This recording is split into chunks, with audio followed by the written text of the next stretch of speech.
Hey folks, Negin Farsad here, and sorry to be a huge bummer, but today's show is basically audio only because we had a huge technical issue with the video. So sorry about that. We'll be back with our regular video capabilities next week. Otherwise, enjoy the show. This is a Headgum podcast. Fake the Nation, episode 406. Hello. This is Fake the Nation, where we talk about news, we talk about culture, and where I admit that I still haven't seen Civil War. And despite that, it really doesn't stop anyone from telling me literally every beat of the movie. So I guess spoilers are just fair for that film. I'm your host, Negin Farsad. And I'm still gonna watch it. So I know at this point everything about it, which is fine. But today, we're not gonna talk about that. We're gonna talk about the Brozempic Era. We'll also talk about innovations in Scrabble, and against our own wills, we'll glance at the Trump trial. And finally, Elon Musk is up to shenanigans, which are slightly different than his normal shenanigans. Today, oh my gosh, today's panel is one for the ages.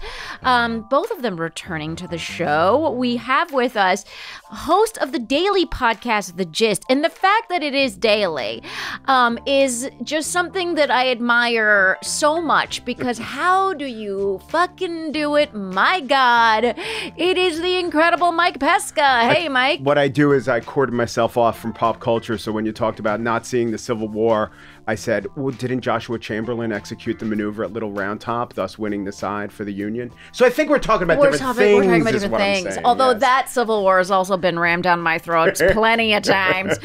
Also joining us on the show today, we have, he's on tour, so you should see him live. I've seen him live. It is one of the great joys in life to see this man live. You can also see his new special on YouTube. It's called Domestic Short Hair.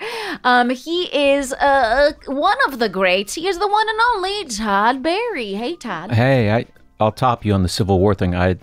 That's the first I've heard of that movie. Are you serious? Yeah. Because truly no one, every time I mention it, people are like, oh my God, I saw it. And did you know? And then they give me how many journalists are in the movie, how you don't know. I mean, literally, I won't spoil it for you guys because apparently you live under a rock. Whoa. You'll insult us, but not spoil it. That's how all the movies stay fresh, under a rock. Right. So before we get into the show, I just want to remind listeners that if you want to support the show, you can go to patreon.com/Negin Farsad to get bonus episodes of the show for as little as $4 a month, which is like so little or something. I didn't even adjust it for inflation. Inflation happened and I said, no, you know what? Still just $4 a month. So go to patreon.com/Negin Farsad to support the show. And now let's get into it with topic number 1. All right. We knew this was coming. But finally, Ozempic is being marketed to men. Pew, pew, pew, pew. The Brozempic era has dawned. Apparently, there's a bevy of companies that are making decidedly like a masculine approach to get men to take these GLP-1 drugs, as they're known. That includes Ozempic, I think Mount Jaro, and some others. So I guess my question is, now I notice that you're both gentlemen. And from your position as gentle bros, are you surprised that men needed an extra nudge? Well, I'd like to say my favorite example of masculinizing, is that a word? Yes. Was a product I saw advertised called a Broday, which is a bidet for men. Where it actually said the skid mark eliminator or something like that. Oh, that was their tagline. But that's so gross. But yes. Personally, I never would think. I would just assume men would take it all. Ozempic. I never would think that they would need it broified. Yeah. I think Americans, maybe as a species, we just love portmanteau words, possibly pronounced portmanteau. But it's like the vibe session. Was that an actual economic analysis, or is it just fun to paste vibes to recession? Anyway, I ask this as someone who's not getting enough calories because the Brozempic is coursing through my blood. No, it's not. I don't think, is it that men need the nudge, or is it that the Ozempic jingle has played itself out? run its course. And so now we can look at all the nichification of potential markets and go hard at that. Yeah, I don't get why they would do that because, I mean, if you just knew someone who lost weight, you would just go, hey, you lost weight. You wouldn't be like, you didn't use the womany Brozempic. Ozempic, did you? That's right. Which, by the way, I mean, okay, so like, you know, we're all in a business where we meet a lot of people that have vanity. I am one of those people. I'm not on Ozempic, but I have vanity. And I found there's like, okay, so I've seen people who have lost a ton of weight, and then they don't tell me that it's from Ozempic, right? Right. And then but I know that it must be because it was so sudden and like, why now? You know what I mean? Yeah. And then I've also seen people, and by the way, I don't give a shit, like whatever it is. And I've also seen people who've lost a bunch of weight, and I see them like, oh, hey, you look great. And they go, it's Ozempic, just so you know. Like, I didn't do an amazing It's a little weird thing. to ask someone how they lost the weight. I don't know that I've ever done that. Well, see, you're a guy. By the way, market share wise, and just like in terms of surveys have shown 51% of American women were interested in taking the drug compared to only 38% of men. There is a gap there. Yeah. Okay. So men do need technically an extra marketing nudge to get themselves to do it. Yeah, it doesn't surprise me given how women are much more punished for a little bit of being overweight or even a lot of it than men are. That breaks down in that particular way. I have lost a lot of weight and then gained some back and then lost some and gained some just because I like the compliments every time that I show up newly svelte. And yeah, everyone always asks me how'd I lose the weight, and the answer always is it's this crazy thing about expending more calories than right. than you take in. And so I have it leads to I enjoy being a lighter weight, but I don't enjoy those conversations. And I think if you took Ozempic or Brozempic, you'd enjoy them even less. So you probably do people really like giving any answer to the question how'd you lose the weight? Is there a great answer? Maybe unless you're actually peddling some of the weight loss pills, lose weight now, ask me how. Remember those buttons? Unless you're actually. What were those buttons? That was. What was that? Was that Nutrifat? No. It'll hit me. It's the one. Oh, some with Herbalife. Herbalife. Yes. Boom. It's the one that Acker tried to short and lost a lot of money on. But the point is, unless you're making money on some multi-level marketing scheme, it seemed just a boring conversation to have.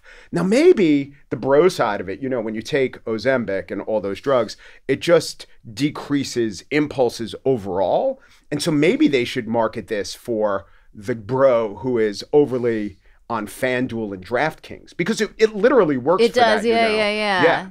They're actually studying more what the effects it has on that, on alcohol consumption, on all that stuff. If it just convinced me not to take the Jets in a 3-game parlay, that alone would be worth Are its you price. a FanDuel guy? Like you can't pull yourself away? I can. I just choose not to. Oh, gotcha.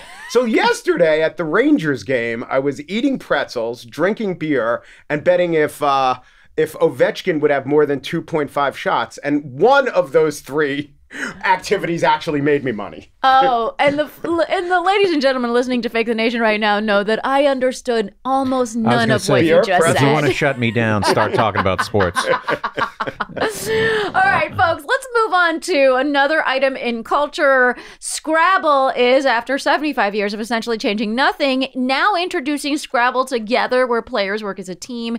It takes less time to play. There's helper cards if you need a little boost.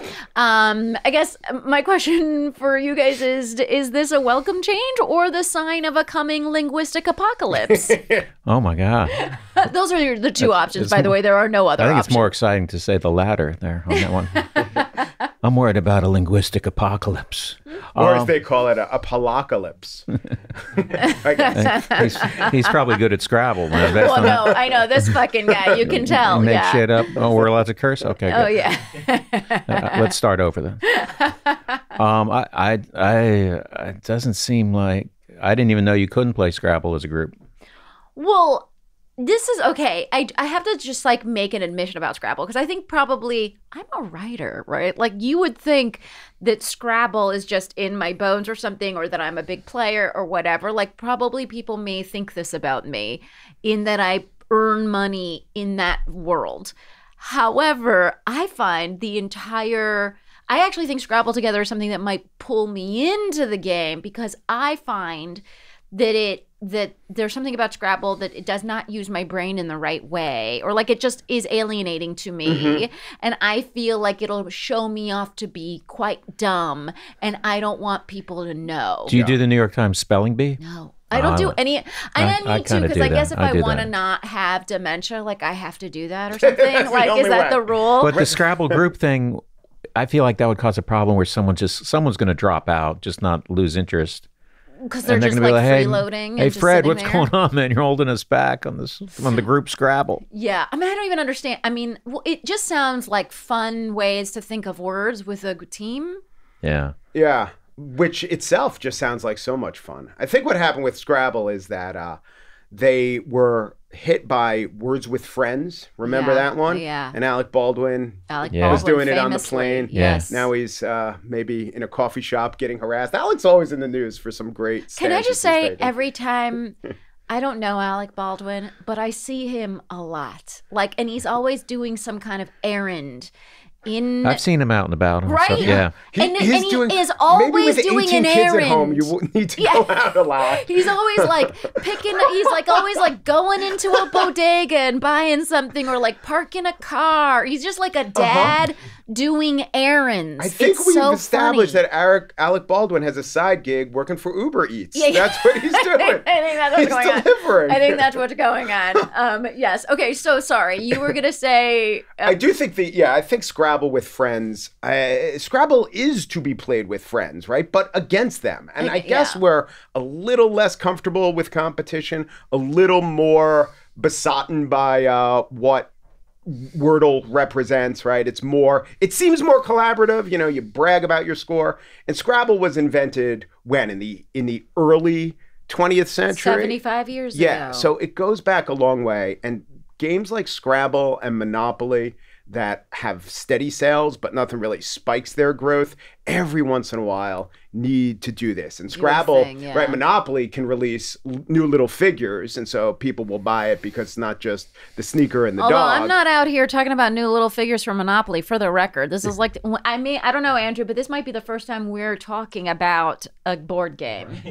So for the record. Well, my point is that what can Scrabble do? There's 26 letters. Throw in a tilde, that would just cause chaos. An umlaut, maybe do that. I also want to point out that I think this is just like an odd little thing that this only applies to Scrabble sold in Europe because Mattel owns Scrabble in Europe and Hasbro owns it in the United States. I'm touring Europe in June, so I'll bring this up. Yeah. Todd, we're just giving you material here. That's what this whole segment is about. right, your Todd. You're a European blank audience tile. will I definitely appreciate that. want your take. By the way, nice little organic plug that Todd is going to be touring in Europe. We have European listeners to this pod. Oh, well, the dates aren't announced yet, but okay. I was really just going for the joke there. Do they like you in Europe? Is it mostly English speakers? Is he allowed to ask that question? Yeah, it's usually English speakers. But fluent English speakers, or does your cadence bring them along more than? Do you do some spots in Germany as well? I am. That's where I'm starting the tour, actually. Oh shit! Okay. Yeah.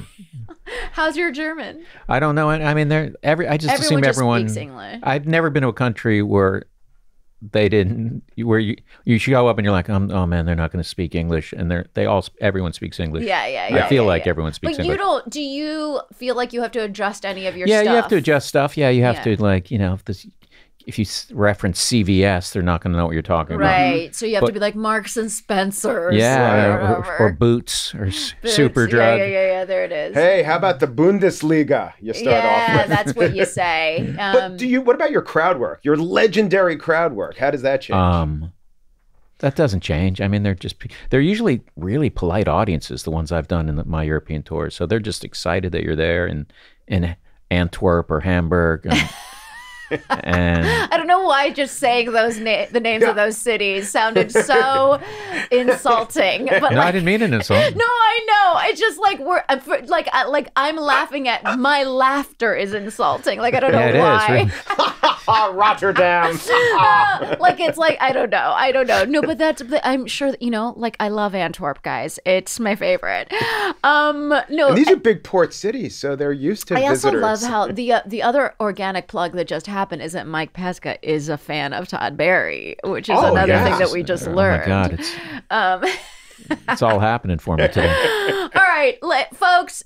First of all, if you're in Antwerp, please let us know what you think of Scrabble with friends, and make sure you constantly refresh Todd's website to find out his dates. To be fair, only 50 people showed up in Antwerp to see me. Oh well, you know what? Fuck those guys. But they were nice 50. You played at a nice 50, and then next time you go back and do 70. The most one of the most terrorizing audiences I've ever dealt with. I dealt with a ton of great audiences in Scotland, but I also dealt with a few terrorizing ones that were really, really, really, really drunk. Yeah, And I've never dealt with that level of drunkenness from a crowd before. Yeah.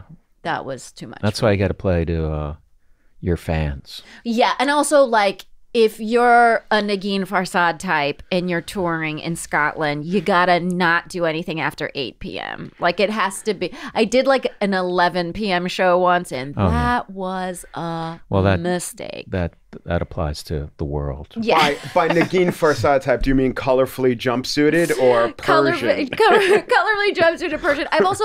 I've been accused of being a smart comic. I'm not the comic Jesus. you do that does the midnight show. You know what I mean? And I don't. Again, I disagree with that accusation.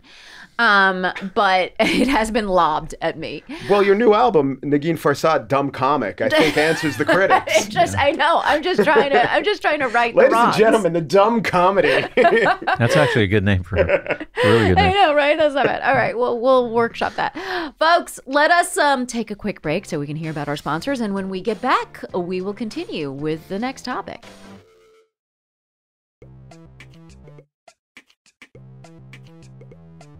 And we are back, and we're ready for topic number 2. Trump is on trial. We didn't record last week when the jury was selected, but I do have to admit that I'm a resident of Manhattan. No, not you, not Mike. I moved out to avoid jury duty. To avoid jury duty, yeah, just for this one case. But me and Todd were both in the possible pool, and honestly, I can't imagine that there's anyone impartial. But I do believe that people can behave impartially, if that's what's being asked for. I also don't think that anyone is impartial about anything, sort of ever. You know what I mean, in life. I agree. You know, That will get you out of jury duty. That argument, by the way. Oh, I've tried that. If you say something like that? Well, sometimes they'll say, can you be objective? And I say, look, I've been a journalist all these years, and I don't think objectivity is really what you're after. They don't want you arguing with them and making good points. Yes. I've been on 3 juries. Wait, in the trial? Yeah, 3 times. I was so angry because just I don't know any of my friends who've actually had to do the actual jury duty. I've been dismissed, yeah. Well, your work hours, Todd, are very good for jury duty, aren't they? I was just again, one time I had it, and then the second trial was with the same judge, and for some reason I thought, hey, I can't do another one with the same judge. Well, it seems like you did a good job the first time. Welcome aboard. But it's brutal. I mean, then the last time I did jury duty, it was one of those lucky breaks where they get you assembled, a bunch of you. Yeah. And he goes, we calls a certain group. And then he came back. He's like, good news. So get your things together. And he just sent us all home. So okay. So you didn't actually serve that one. No. But there was also a time before that, after I did the 3, where I just said, I felt really uncomfortable doing jury duty because I felt because there was a point where I was like this one holdout on convicting a guy. Did you have to change your mind? I did change my mind, and to this day, I'm haunted by it. But I mean, I don't think. God! But See, I mean, I remember want this woman term. She was like, "What can we do to help you?" And I was just like, "That's the most condescending thing you could." I don't need your help because I'm thinking about this differently than you do. Oh, don't get me started on that. I still ugh. Did you do a lot of research into it was a criminal case? Yeah, it was like a petty crime. It wasn't like a murder or Right. anything. I mean, I was thinking, but there was, they put you in this position where like, you're okay if you guys aren't unanimous, we're going to stay at a hotel by LaGuardia Airport for the weekend. And you got these 12. I mean, I'm not saying I caved, but I do worry that I may have caved. Right, but also no one Meaning is I perfect. caved. No, yeah, but no one is perfect in I these absolutely caved. situations. if it's a W versus a Hilton Garden Todd Inn. is the reason that justice was not served, basically, in America. That's the entire answer to our incarceration problem. Just better hotels for juries. I know, like They if it talk was it out like more. the Standard Hotel, you were like, mint on the pillow. I'm into justice, and I'm gonna hold out on my a nice beliefs. boutique, like a Right. Maybe indie a boutique Kimpton. hotel. So here's my question: like the cases in the news every day, Trump's every movements are analyzed. Obviously, we heard about Napgate, like that he was falling asleep, which I honestly love that. I mean, he's an old man, like whatever, he's gonna fall asleep. How much attention should this case be getting? It's world historic. Yeah. So in that sense, it should get a lot of attention, but it's also not necessarily important to how we live as Americans. It It's doesn't not the affect our biggest daily thing they have lives. against him, I guess, is what you're And saying. it's not the biggest thing that anyone has against him. But if it was most televised, people. I wouldn't be here right now. So that's the way I feel about that. So then you wish, do you earnestly wish that it we could see every minute of it? I could probably watch an hour a day of it. Wow. But okay. I mean, I know courtroom trials get boring at many Right. points, but Yeah. I could picture folding laundry with it in the background. Yeah. I would say I could watch an hour of it every day based on the fact that I've been staring at the artist's sketches for an hour. yeah, I each can't. day. That it's just it's not the same. We know It's what not we the do know what he same. looks like, and so you're Yes. really just putting I your own know. credentials on trial, aren't know. you? That's not it. That's at just one a point it was sketch Tom artist Brady. promoting their own art, Yes. basically, at some point. I saw the sketch artist on CNN saying, "I really didn't have a good view." It's like, why are we talking to I you? know. Really Like, obstructed truly. view seats Yeah. for the sketch artist? Well, Yeah. and He's then- behind and a then pillar or she's- something. The one, right? The woman with the long The gray caftan hair. woman. Yeah. She has been on every news show. I mean, it's ridiculous, right? it's It crazy. is. I've even I can't and I'm not even watching cable news, and these clips are coming to me. This demonstrates that the media today, it can be exactly like you said, never before. Consequences, if he's found guilty, even if he's not, will change the course of civilization, and the news can still overcover it to a gigantic degree. Yeah. There's no Yeah. such thing as discernment when it comes to the news or the possibility, cable news, the possibility. I think he's going to be acquitted, by the way.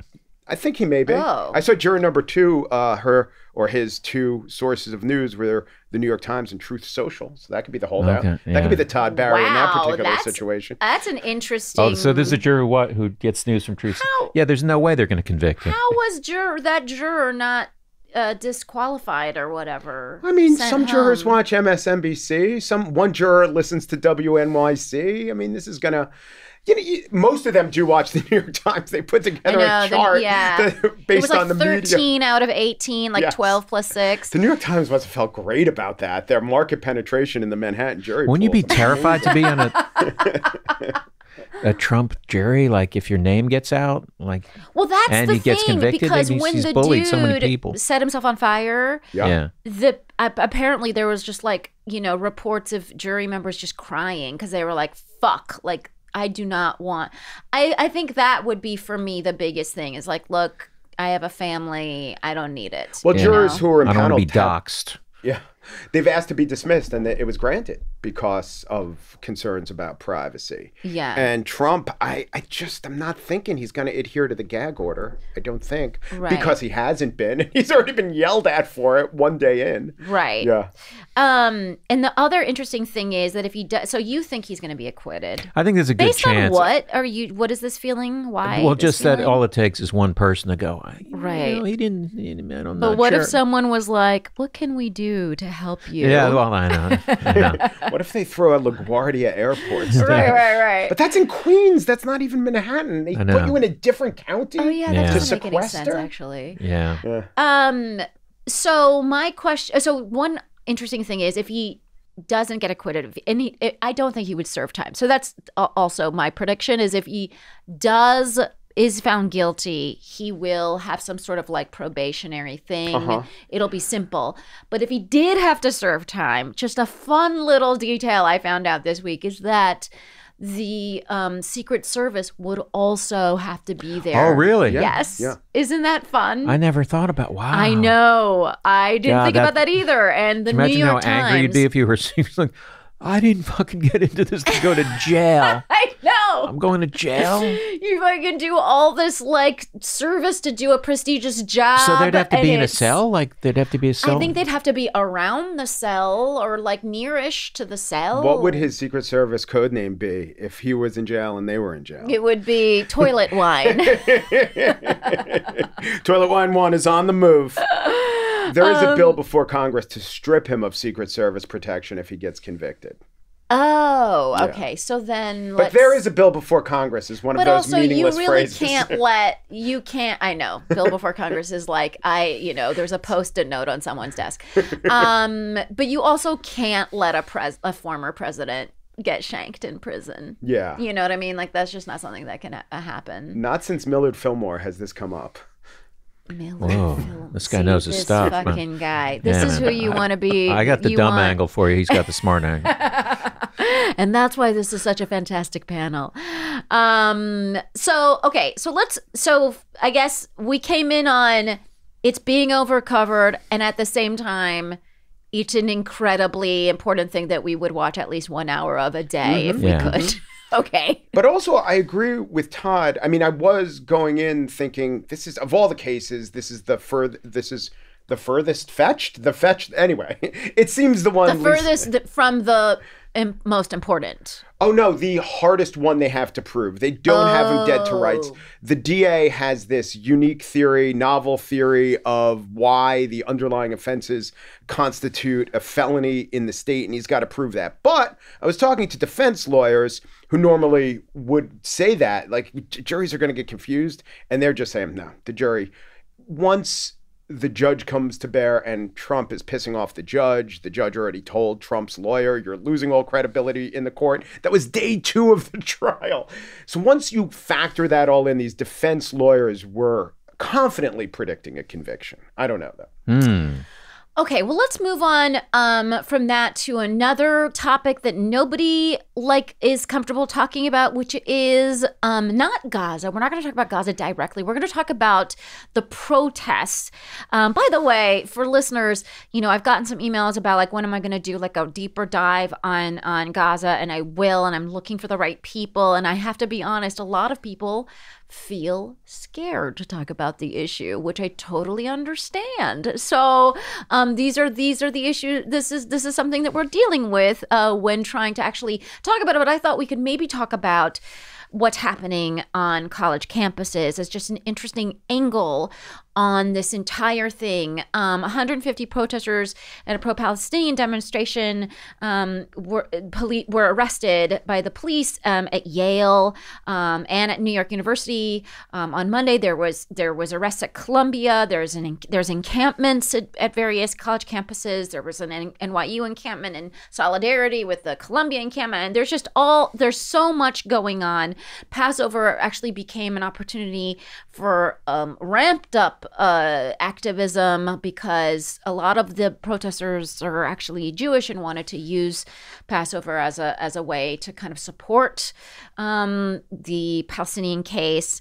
What do you think, Mike, about the involvement of the police by universities? Well, the first round of recriminations when the university presidents went before Congress, couple of them lost their jobs because they didn't do enough. Now, Columbia's president goes before Congress. The day she gets out of that hearing, she sits down with a law firm and with former Obama administration officials and guys who were Philip Raines, who was a Clinton advisor, and they say, if you don't do something, if you don't if you don't defend the Jewish students on campus, it's going to be very bad for you. So she acts. and now she's getting it from the other side. Right. This is a classic bind. And the right solution is to do, I think, whatever you can to protect your students and to make things calm. And so they're looking at the calendar and they cancel classes for the rest of the year. Which is like, it's funny because that's how it's reported. The rest of the year is literally like next week, I think. Right. So it's not a big deal. Anyway. Yeah. So I just want to like tone down that headline that has been going around. Yeah, tone it down, man. And if grade inflation weren't happening, at-home classes are, everyone's getting an A-. Congratulations. So she's definitely in a bind. The big thing, and people will point this out especially about Columbia, there's vicious anti-Semitism going on right outside the gates and people throwing things at Jewish students and people yelling at Jewish students.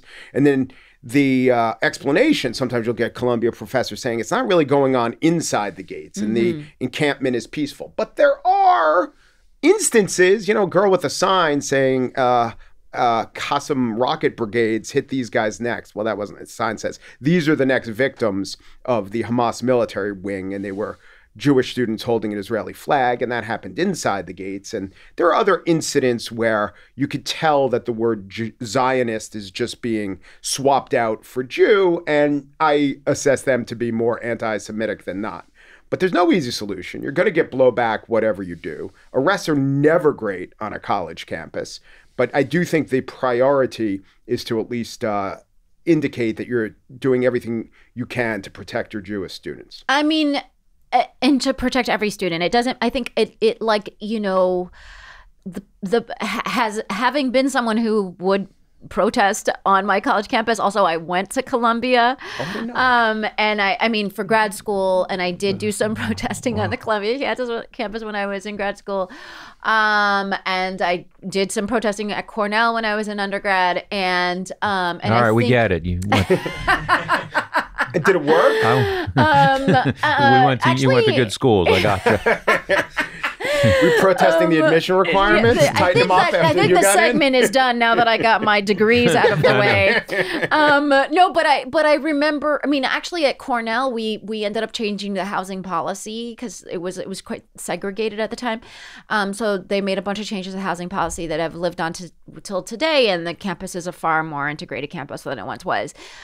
So proud of the stuff we did there. But I can imagine if you're part of the administration, it takes one person for something crazy, for like a violent thing to happen, for something to get out of control. And so like I am sympathetic to like, it's difficult. When do you call the police? Like how, it's like you don't want to call the police, right? You don't want to involve them. It changes the nature of the thing. The protesters are supposed to be peaceful. That's what they want. And I also have to say, like, I read some really honestly beautiful accounts, especially at Columbia's tent encampment, that there were students and faculty. They were doing a Seder. They had prepared food from a kosher kitchen, but some of them were wearing keffiyehs, and some of them were, were also wearing the Jewish skull caps, and they were protesting together, and of just for humanitarian to maintain humanitarianism, right? And that to me felt lovely. Like, and you don't want to involve the police when something, is when two groups are kind of coming together like this and doing something that seems actually quite lovely. So I don't know. I feel for the situation, and it's an ongoing crisis. But folks, let me know. What do you think? Also, they are trying to now push out the Columbia University president, which they love throwing out a female president. An Egyptian-born female president. Maybe you can take that job since you went there. Yeah. You do have credentials. Listen, Todd, I'm really trying to go hard on this I'm a dumb comic thing, okay? So let's I can help you. I can help you with that. It's my specialty. All right, let us move on to topic number 3. Elon Musk is in a little court battle with Delaware around his pay package. He's asking for $56 billion, and it looks like Delaware courts, where the company's incorporated, could not be into that. They could, help file a class action suit, and basically Elon may or may not get his way. By the way, Elon has been a Brozempic for a while now. He's been losing weight. He goes on and off like it's not Ozempic, I think it's one of the other ones, and Wegovy or whatever, and he goes on and off it, and so anyways, he saw a picture of himself like without a shirt on some beach or whatever, and he was like, oh, I don't look great. And then he started. And so anyways, just like just so everyone knows. He shut down the account of whoever tweeted that photo and then addressed the root causes. Exactly. I guess, okay, Todd. Yeah. What are your thoughts on Elon, and should he get this kind of money? Like, what do you think about a $56 billion pay package? I mean, I have to work 2 years for that. So I can't, it's a whole nother world, man. Right. I didn't even know that. I don't know enough about business to know that about how you have to ask for a salary at his level, but for a publicly traded company, I think there's like. So is that $56 billion a year? Yeah. And then I think it's like pegged to performance or something. So like I think because Tesla's actually losing market share, I think that $56 billion as of like this week is more like $47 billion, which embarrassing, so low. That's terrible. Yeah. I personally hate Elon Musk for the pettiest reason ever. Let's hear it. Is that I used to have this blue check for being a minor public figure. Yeah. And it felt good to have. I mean, it's so petty and shallow. Yeah. Then he like actually made an effort to like, we're gonna find you and take those away. Yeah. Unless you pay up. And then like people who had like 1 million followers were like, I'm not paying for this. And then he's like, oh, okay, well, you can keep your blue check, but yeah. Wait, I don't even know like what did it go down that some people still don't have to pay for their blue check? Right, if you have 1 million more followers, you just get it. Yeah, the people who can really afford the $8 a month that he's making fun of you for not having. Right. They get it for free. Gotcha. It's 1 million followers, or it can draw a crowd of 75 in Antwerp. Those are the criteria. Yeah, so I that's what I've.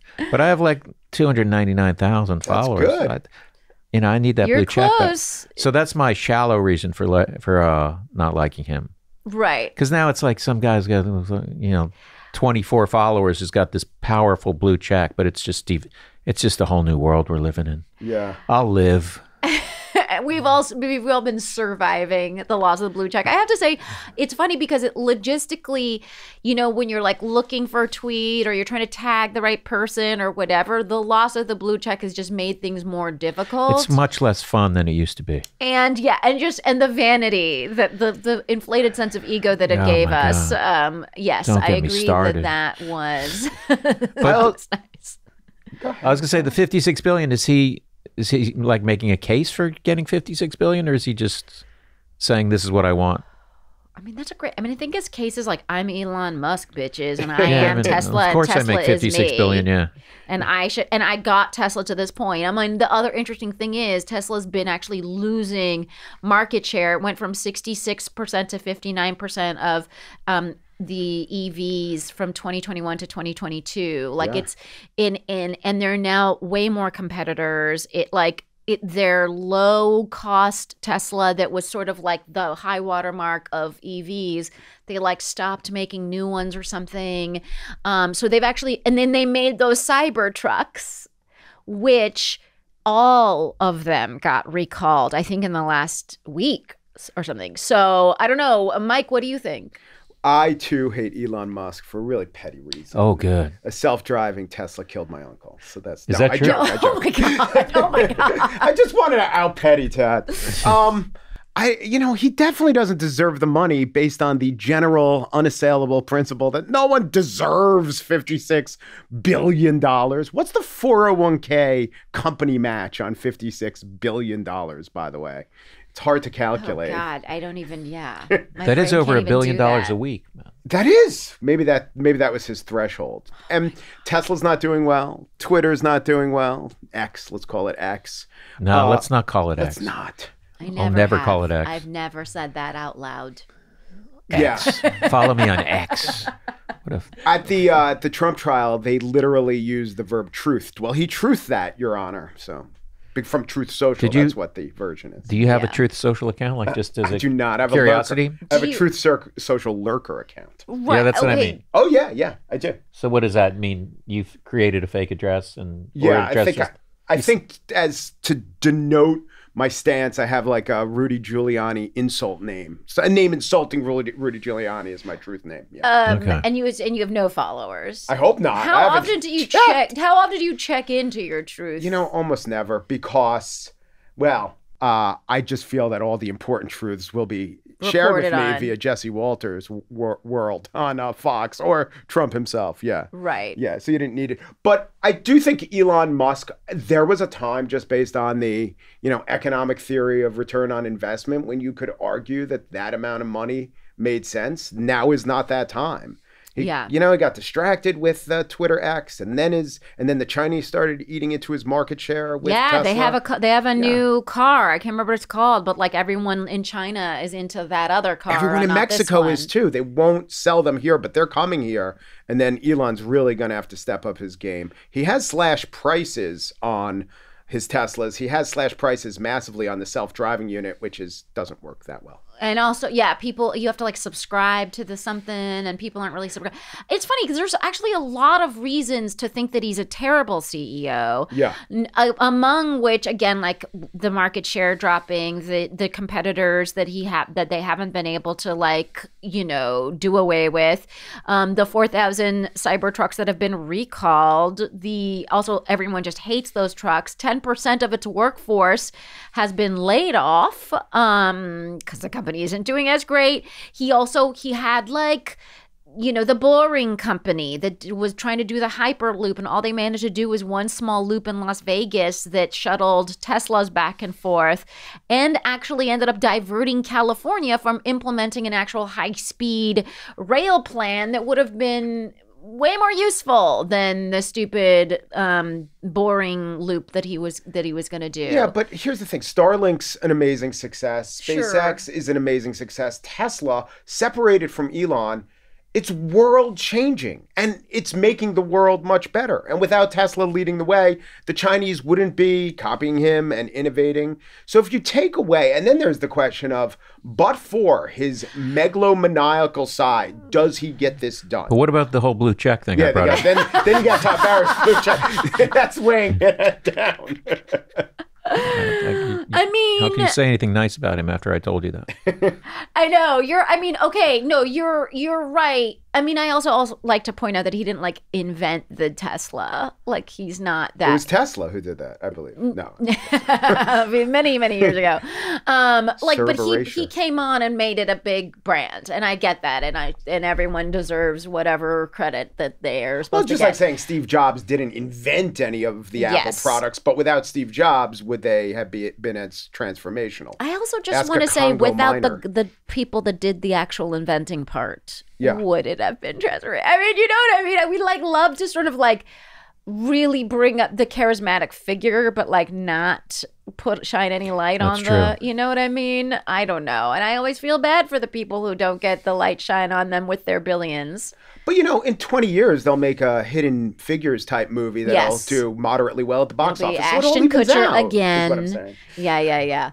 And it's funny. I guess. Okay, so you're kind of making the case that he should get $56 billion. No, I don't think he should get $56 billion. I don't think the Delaware Chancery Court will see it that way. But he has. It's not as if his life has just been an unending series of fakeries, failures, and him being a horrible person. It's also been procreating at an amazing level. Seems we got a both sides are on. I know. Yes, we do. I know. From now on, Andrew, can we vet our guests on their Elon Musk positions? Because this was a lot more positivity than I was ready for. No. But I mean, I think the other thing is there's Elon during the height of all of that stuff, where he was really, really good, right, at running these businesses. And then there's Elon now, right, who has run things into the ground. so they're like two different people. It's like he got a taste of fame and then he was just like, and now I want to be surrounded by yes men, and I think like the Cybertruck is a great idea and everyone has to listen to me, and I think this is how we run Twitter, and by running Twitter I mean it doesn't make any money, and I'm bringing in a CEO who I don't listen to. Yeah. Well, the Twitter thing has been an abject failure. Right. I think he's always had the same personality.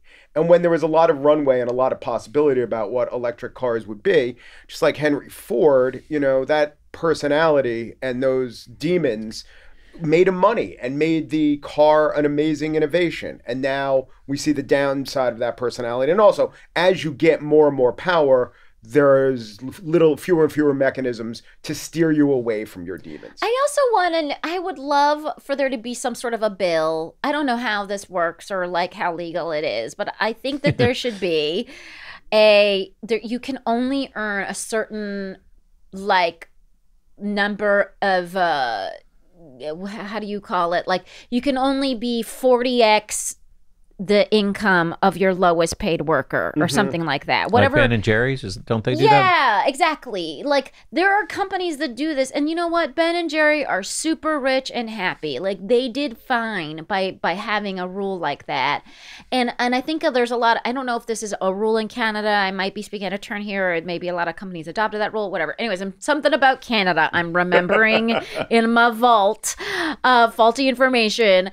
But there are places that like do this, or like the CEO can only make a certain times number more than the lowest paid person. We can't have such an incredible divide. It's crazy. I'll bring that up when I'm in Calgary and Edmonton in May. And mostly English speakers there? Yeah. And that is the end of the show. My God, how fun it is to talk to both of you. And I would love for the people of Fake the Nation to be able to follow you and all the wonderful things that you do. Todd Barry, where do they do that? Easy. Todd Barry on Instagram, toddbarry.com. It's with Barry with an A. Mm-hmm. Todd Barry on Twitter. And there's a Facebook page as well. But yeah, that would be fun. Just do those. You'll be fine. And you're going to be coming to a town near everybody. Yeah, I'll be going to Canada May 4th and 5th. Just anywhere in Canada, show up and I'll be there. Yeah, you'll be there. Edmonton and Calgary, maybe not in that order, maybe the other way around. Mm-hmm. And then a bunch of other stuff. I'm doing some dates in New England starting this tomorrow. South Deerfield, Massachusetts on the 25th. And then Portland, Maine. Then Westerly, Rhode Island. And then Portsmouth, New Hampshire. 4 nights in a row.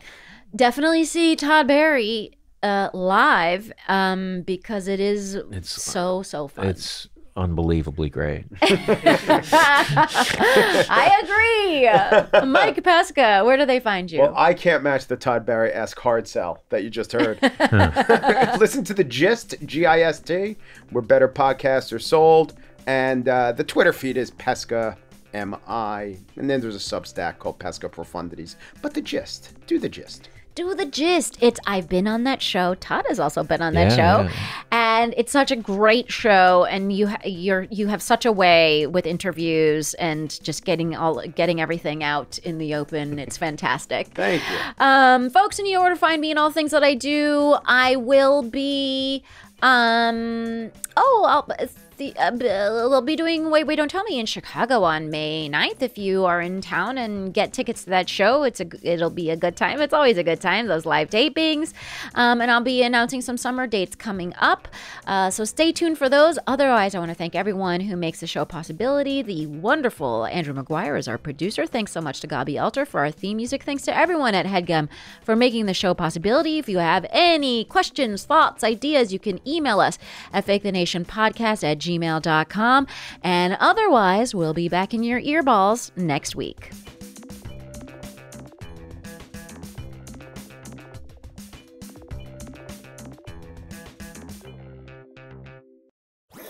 That was a Headgum podcast.